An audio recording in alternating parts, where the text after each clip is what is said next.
Primero, buenos días. Segundo, me encantó Elden Ring. Es sin duda un gran juego con una magnífica atmósfera y una jugabilidad que ha demostrado ser de las más pulidas de los Souls. Estamos posiblemente ante la obra definitiva de From Software y pienso firmemente que todos deberían de probarlo. La verdad es que es una experiencia épica y única. Sobre todo única, porque este es también su problema. Verán, Elden Ring ya es el séptimo juego de la saga, porque sí se creó cuenta. Y es que aunque cada uno tiene lo suyo, no puedo evitar pensar en que aquí ya había mucha repetición de la fórmula, lo cual tampoco es que me moleste mucho, si no fuera porque ahora es un mundo abierto. Y sí, lo adivinaron, no me gustan los mundos abiertos. O bueno, con excepciones, porque tarde o temprano esto siempre cae en la repetición y sobreextensión de ideas, algo que por muchos años Miyazaki se negaba a hacer. Pero tampoco voy a ser tan duro. Si fuera él, pensaría que tal vez fue una meta personal tipo "why not?". Pero sin embargo, a nosotros como jugadores, o al menos a mí, me hicieron sentir que el juego nunca acababa. Y mira que disfruté bastante de la exploración, pero eso no quita que el juego pierda rejugabilidad. Y ese es para mí el problema, porque se convierte en literalmente una experiencia única, pues al terminarlo quedas tan abrumado que pensar en un NG Plus es simplemente ridículo. Por esta razón es que pienso que Elden Ring pueda envejecer algo mal con el tiempo, o no tanto así, pero sí olvidarse un poco. Y no estoy diciendo que dentro de 5 años la gente va a estar tipo Oye, ¿recuerdas ese juego? ¿Cómo se llamaba? El de fantasía medieval. Ay, no sé. Creo que se llamaba algo con ring. "Ah, sí, uno de From Software, ¿no?". Sigo sin saber. Lo tengo. Eternal Ring de la Play 2. Lo que estoy realmente queriendo decir es que tal vez, no sé, vamos a agarrar el juego y lo vamos a mandar volando al espacio, por un hoyo negro bien lejano, mientras volvemos a nuestros Souls de confianza, porque este será más corto y preferiremos rejugarlo antes que al simulador de morir versión gigante. Aquí no me alcanzas, ¿verdad? Pero a ver. Si todavía uno de ustedes cree que estoy loco y no tengo suficientes argumentos para el posible futuro del juego, vamos a entrar más a detalle con varios aspectos, por lo que asumiré que ya lo jugaste y no habrá problemas de spoilers. Aunque esto es From Software. ¿Qué te voy a spoilear? Los jefes que sí o sí van a morir. De hecho, para empezar, este es uno de los problemas de Elden Ring para mí, su historia, o más concretamente, la ausencia de esta. Y sí, ya sé que las armas, que las quests, que sí los diálogos o los jefes, pero desde que salió Sekiro me esperaba algo un poco más complejo, sobre todo porque se vendía con tanto hype la colaboración con George R. R. Martin, y esas escenas y trama en el juego anterior daban para algo más épico esta vez que se tenían más posibilidades. Cuando jugué Dark Souls 1 me enamoré completamente de la forma en que contaba su historia, y en pequeñas quests con personajes entrañables. Lo más parecido que conocía era Ico, del cual de hecho Miyazaki bebió mucha inspiración. Pero después de tantos juegos haciendo lo mismo, pienso que en Elden Ring ya no es tan justificable. Más que nada por Sekiro dejando la barra más alta. Ojalá que el siguiente juego de From se vaya de nuevo por ese camino, porque para hacer quest ahora buscando NPCs en un mapa tan extenso, no me parece tan divertido que digamos. Por esa razón pienso que la historia está desaprovechada y no tendría un gran valor en revisitarla. Sé que este nunca ha sido el punto fuerte de la saga, pero aún así me esperaba más esta vez.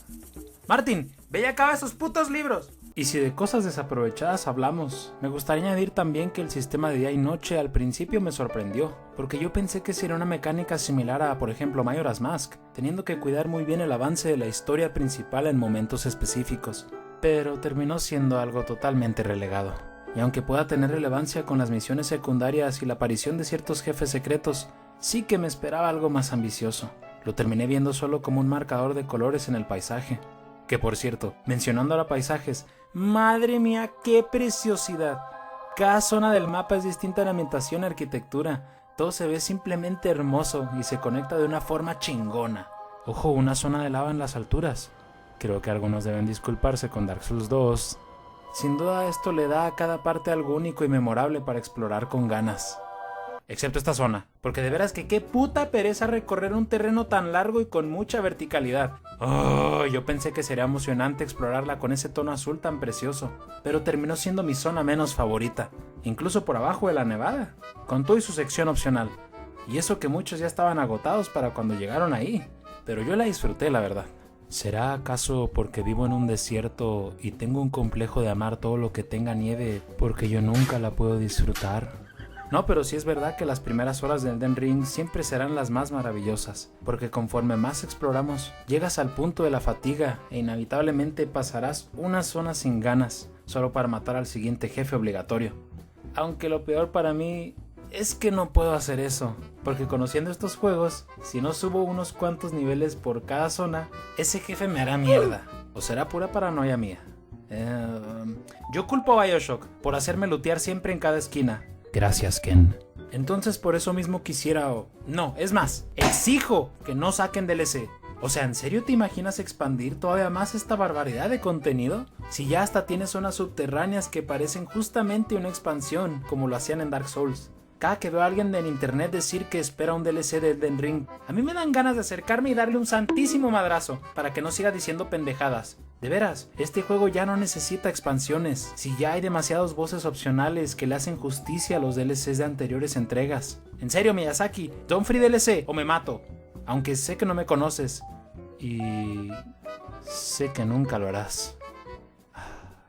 Chingado.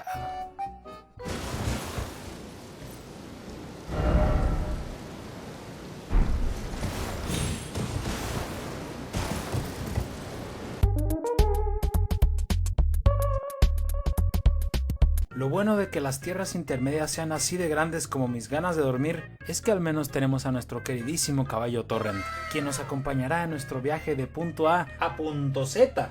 Sí, eso no quita que siga siendo muy agobiante explorar tanto, pero al menos nos permite ahorrarnos unos minutos a diferencia de ir corriendo, aunque no se nos acabase la estamina si no hay enemigos cerca. Puntazo, por cierto.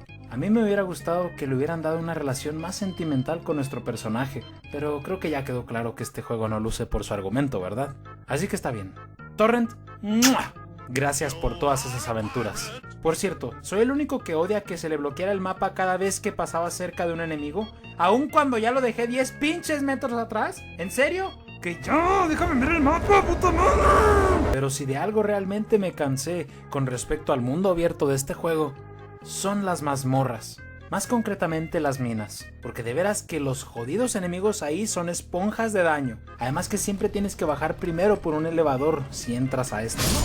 Y qué decir de lo repetitivas que se hacen. Para las 40 horas de juego ya me daba miedo llegar a una esquina y ver ese hueco o puerta que me llevara a otra zona así.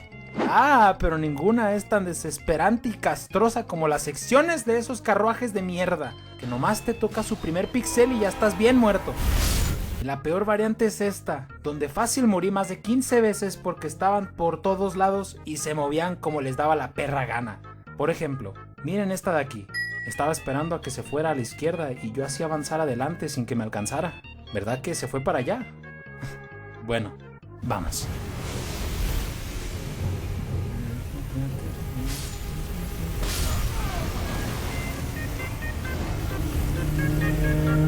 Estas zonas son el punto más flojo del juego, más que nada por la repetición exagerada que tienen, reciclando además muchos jefes que ahora son más débiles o simplemente los duplican. Y sé que esta no es la primera vez que From Software hace esto, pero como Elden Ring dura 120 horas, se hace algo decepcionante porque se pierde la magia de haber matado a un jefe anterior, si luego está como alguien X en una mazmorra.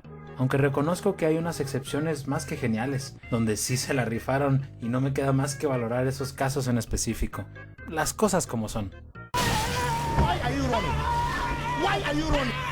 Creo que ahora es buen momento para hablar de los jefes. Este es sin duda uno de los puntos más fuertes del juego, sobre todo ahora que podemos hacer ataques de salto de forma apropiada. Honestamente me fue difícil volver a Dark Souls 3 sin poder saltar así, más que nada porque Elden Ring incita mucho a romper la postura de los enemigos, algo así como en Sekiro, pero con su propio toque, y los ataques aéreos ayudan bastante en eso.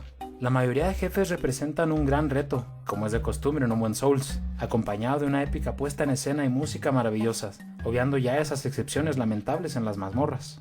Por lo general nos enfrentamos ante jefes muy intimidantes, pero que sabiendo enfrentarlos con la técnica adecuada tendremos éxito en ello. Aunque eso no quita que odiara tener que volver por el puto Margit horas después porque me estaba haciendo diarrea explosiva.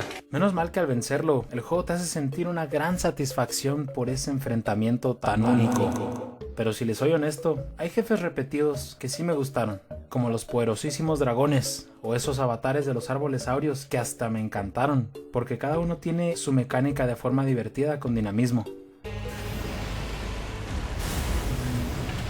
Este es de los fáciles.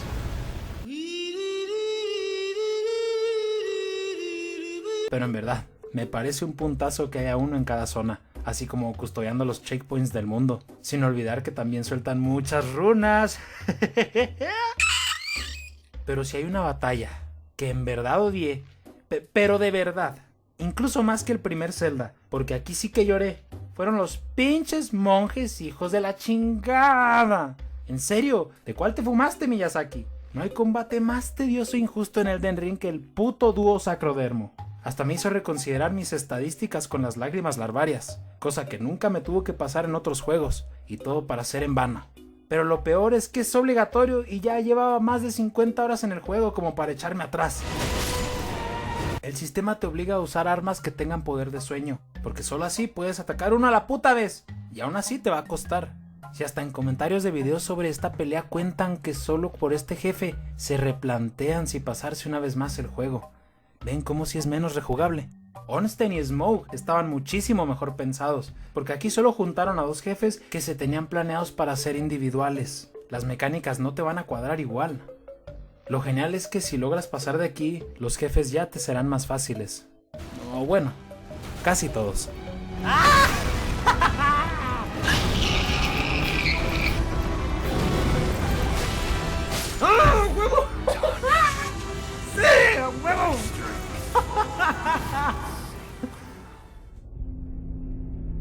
Supongo que ya quedó claro que me encantó Elden Ring, pero que descarto que sea más memorable que los demás. Claro que si esta es tu primera experiencia, lo vas a encontrar único, porque no digo que no lo sea. Tiene momentos tan maravillosos que no puedo explicar con solo palabras. La exploración es sin duda de las mejores que he probado, porque al final del día se siente como en verdad haber vivido una aventura. Algo larga, pero hermosa. Solo no nos dejemos cegar por el fanatismo, porque de manera objetiva, Elden Ring ya no es tan novedoso como sus predecesores. Aunque bueno, solo el tiempo nos dirá qué tan bien sobrevivió al hype que creó. Por lo pronto, si me disculpan, tengo un último reto que cumplir en este juego. Enfrentar a Malenia.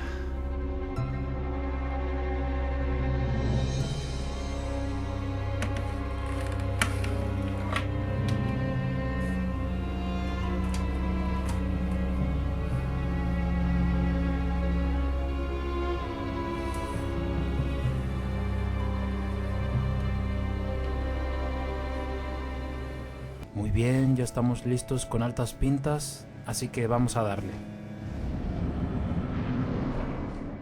Es bastante rápida. Espera, se sube la vida cuando me ataca. Y tiene dos fases. No. A la mierda, es opcional.